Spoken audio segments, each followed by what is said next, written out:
Hey everybody, welcome back to Tackle Tip Tuesday. Sorry that it's been such a delay since we've had a Tackle Tip Tuesday.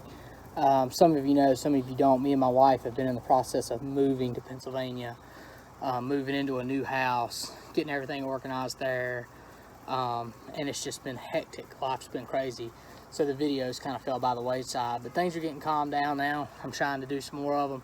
Still been shooting a lot of content for y'all. We started the new 365 series.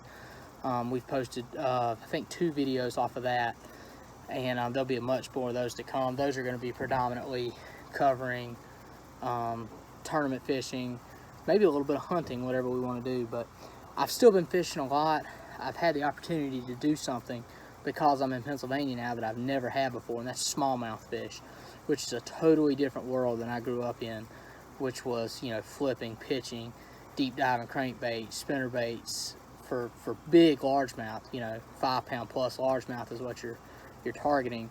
Now I'm fishing for smallmouth that are 5 pounds, but instead of being in, you know, barely having their back covered up in a bush somewhere flipping and pitching to them, they're in 80 foot of water and suspended and in trees in 80 foot of water in the tops of them, and it's a whole lot more of an electronic game, which I'm really trying to step up. But I wanted to show you guys some of the lures that I've been catching those smallmouth on. This is one that I've used to pick up quite a few, and this is something that I was very familiar with, but this is just a Texas rigged robo worm. I've got you'll notice I've got it stopped, the weight stopped, because, and I've also got a bead underneath I'll show it to you guys. I've got a bead underneath my weight to protect my knot, because this is only on 6 pound fluorocarbon. And the reason that I'm throwing a Texas rig is this particular lake that I'm fishing, the average depth is like 80, but it has a lot of lay down trees in the water. And I tried fishing it with other stuff and you stayed hung constantly. But what is absolutely horrifying is hooking a 4 pound smallmouth on 6 pound line and having to get him out of a tree. And I was not prepared mentally for how strong these smallmouth are. They are pound for pound the strongest fish that I have ever fished for in my life. The next thing is this lake also has a lot of rock underneath the water, isolated rock.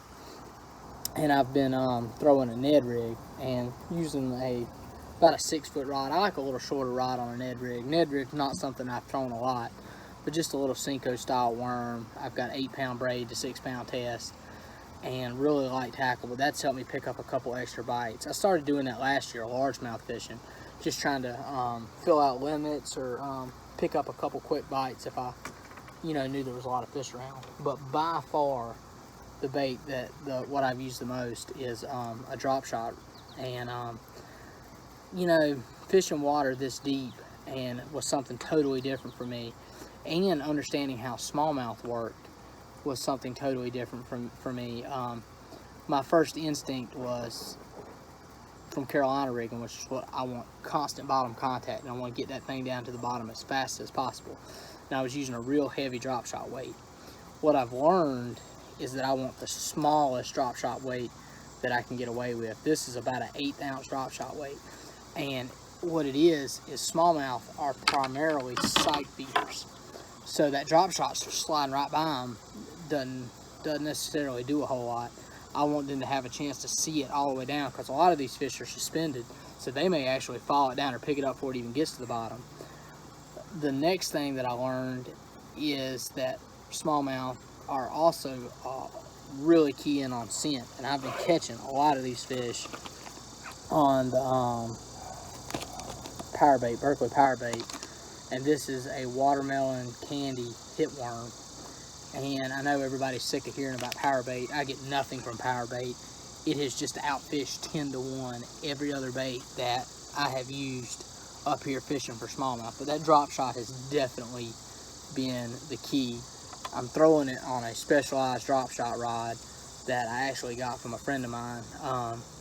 It is an extra fast 6 to 14 pound test, 610 drop shot rod, and it is just perfect for it. Any drop shotting I've ever done before has almost been power drop shotting, which is a lot stiffer rod. It was for getting fish off of around docks and stuff, and I was having trouble with that rod pulling the hook out of their mouth. It was like I'd set the hook and I'd have the fish for a second and it would get off. And I consulted a really good drop shot fisherman I know, and he said my rod was too stiff. And I asked him why I never had trouble with that before, and I showed him. He asked to see my rig, what I was doing, and I showed him the rig I normally been using.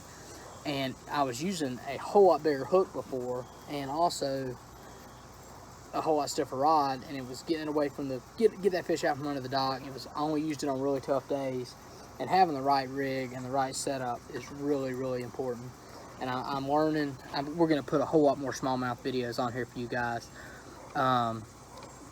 Thank y'all for watching. Please like and subscribe to the channel, and like my Facebook page. It's Leighton Davis Fishing, or at LLD Fishing. So thanks guys, I really appreciate it. My dogs are telling me it's time to come inside. I hear them barking in the background. But like and subscribe, stay tuned. We'll do some more of these. Thanks guys, bye.